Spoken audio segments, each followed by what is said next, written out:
Sekarang ni ramai orang tengah sebut pasal kerajaan perpaduan, kerajaan perpaduan, kerajaan perpaduan. Tapi kenapa kita orang rasa macam tak ada siapa yang faham apa maksud kerajaan perpaduan ni sebenarnya? Kalau ikut terma sains politik, kerajaan perpaduan maksudnya kerajaan yang tak ada pembangkang. Jadi dia merujuk kepada kerajaan yang terdiri daripada semua parti-parti politik, termasuk parti-parti yang sebelum ni bermusuh je, terutamanya bila negara tu tengah menghadap bencana ataupun darurat ataupun apa-apa jenis krisis. Dia berbeza daripada kerajaan campuran ataupun gabungan yang macam kita pernah ada sebelum ni, sebab dalam dua jenis kerajaan ni, tak semua parti akan terlibat, jadi masih ada pembangkang dalam parlimen. Kerajaan perpaduan pula sebab semua ataupun hampir semua ahli parlimen dah jadi satu geng untuk bentuk kerajaan, dia tak ada pembangkang langsung atau pembangkang yang ada cuma sekerat je. Contohnya lepas rusuhan yang berlaku selepas PRU 1969, Perdana Menteri masa tu Tun Abdul Razak telah mengisytiharkan darurat selama 2 tahun sampai 1971. Selepas darurat tamat pada 1972, perbincangan mula diadakan antara Tun dengan Presiden PAS masa tu Asri Muda. Lepas diorang dua ni bincang, Barisan Nasional pun memutuskan untuk bentuk kerajaan perpaduan bersama dengan PAS pada tahun 1973 dengan tujuan untuk mengukuhkan politik Melayu Islam. Pada tahun 2020 pula, Tun Mahathir pun telah mencadangkan pembentukan suatu kerajaan perpaduan selepas krisis politik yang berlaku akibat langkah Sheraton. Beberapa bulan kemudian, dia buat cadangan ini sekali lagi untuk menangani krisis pandemik COVID-19 yang tengah melanda masa tu. Sebabnya, tujuan pembentukan kerajaan perpaduan pada waktu krisis-krisis macam ni adalah supaya kestabilan politik dapat dijaga dan untuk membuka jalan kepada kerajaan untuk laju-laju settlekan isu-isu seperti vaksin, darurat ataupun apa-apa isu yang sewaktu dengannya. Yelah, sebab macam mana nak gubal undang-undang kalau pembangkang asyik membantah je.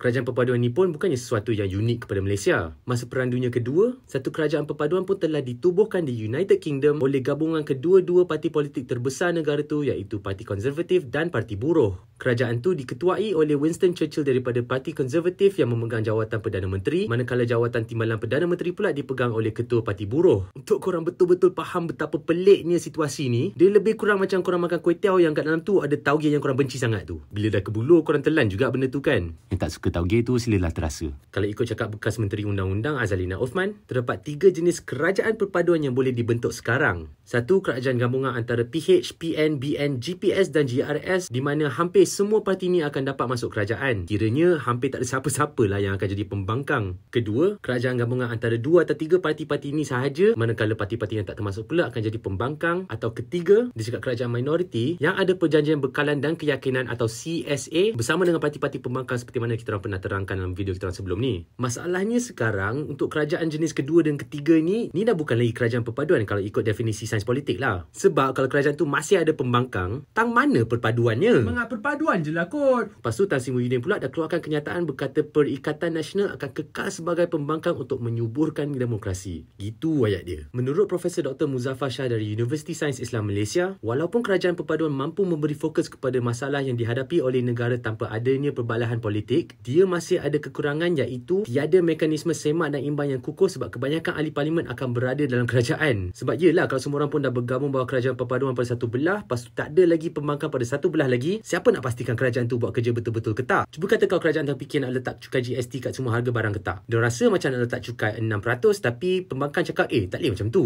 Orang tengah tak ada duit, tiba-tiba barang semua lagi mahal, susah lah nanti. Jadi pumpang-pumpang diorang pun berdebat. Lepas tu kerajaan pun setuju letak GST kat 2% dulu supaya orang boleh slow-slow adjust kepada cukai yang baru tu. Last-last rakyat pun untung sebab ada pembangkang yang bertanggungjawab untuk memastikan setiap keputusan kerajaan dibuat dengan kepentingan rakyat diambil kira. Jadi poinnya adalah sambil semua orang tengah sebut sini sana bahawa kerajaan yang baru dibentuk ni adalah kerajaan perpaduan antara Pakatan Harapan dan parti-parti lain, adakah istilah yang kita pakai ni lebih kepada kerajaan yang bergerak secara bersatu padu atau adakah dia memang satu kerajaan perpaduan? Tahap aku punya confuse ni lebih kurang macam benda ni sebenarnya pisang goreng ke goreng pisang? Dengan itu bermulalah misi aku untuk mencari jawapan kepada soalan ni. Jadi sementara tu pastikan korang share video ni dengan kawan-kawan korang dan seperti biasa follow kita orang di Facebook, Instagram, Twitter dan TikTok untuk ikuti segala perkembangan politik Malaysia bersama kami di BFM.